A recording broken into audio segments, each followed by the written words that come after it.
Greetings, everyone from Haiti. I am down in Ilavash right now. Well, actually, I'm not. I'm in my office right now. You can tell that because of the rubber chickens. I've yet to see any rubber chickens in Haiti.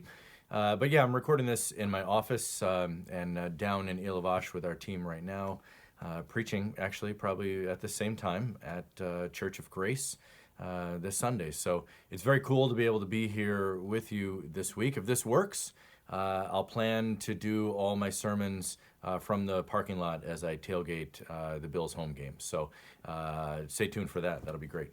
But I did have a chance this week to read all of the stories that were shared by the folks that just shared those very passionate and vulnerable stories. I'm very thankful to them that they did that.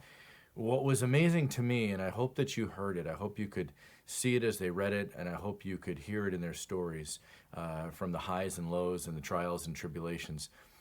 They shared God's Holy Spirit being in their life and actually recognizing God's Spirit in their life. And sometimes we can know it, and it takes us a little while to kind of stop and look back or look sideways and say, wow, this is God's presence leading me. I mean, did you hear how many things the Holy Spirit was doing in just those few stories that you heard?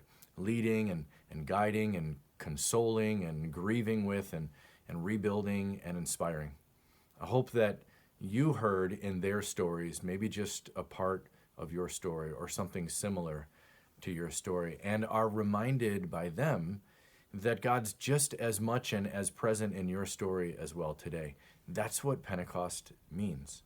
It means that it started then and continues today in the midst of whatever you are experiencing in life, highs and lows and everywhere in between.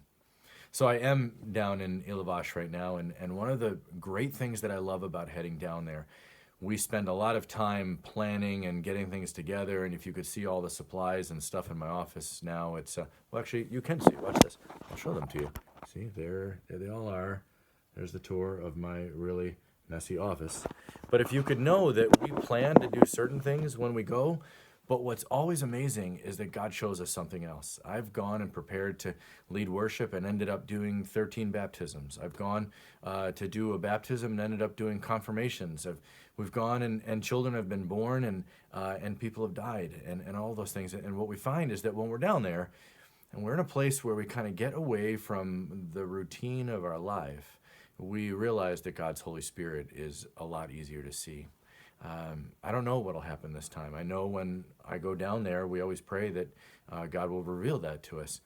I hope that you will do that this week in your own life, that you'll pray that God will reveal His Holy Spirit to you, because the reality is the Holy Spirit's there. The Holy Spirit's already present, already with you, already leading you, already guiding you, already next to you. We say it every time, and so my prayer for you is today that you're going to be able to recognize that God's Spirit is there, because that's the reality. Pentecost isn't something in the past. Pentecost is a right now. It's a right here. It's right here in St. Paul's. It'll be right there in your afternoon and your tomorrow. And my hope is that what you'll see in this Pentecost season is start to see that greeting that we share with one another at the end of the service. As you go on your way, may the Lord go with you. Go before you to show you the way, behind you to encourage you, beside you to be your friend, above you to watch over you, and within you to give you peace. Because that right there, in a nutshell, is God's love for you in the Pentecost that's happening today. Blessings. I'll see you next week.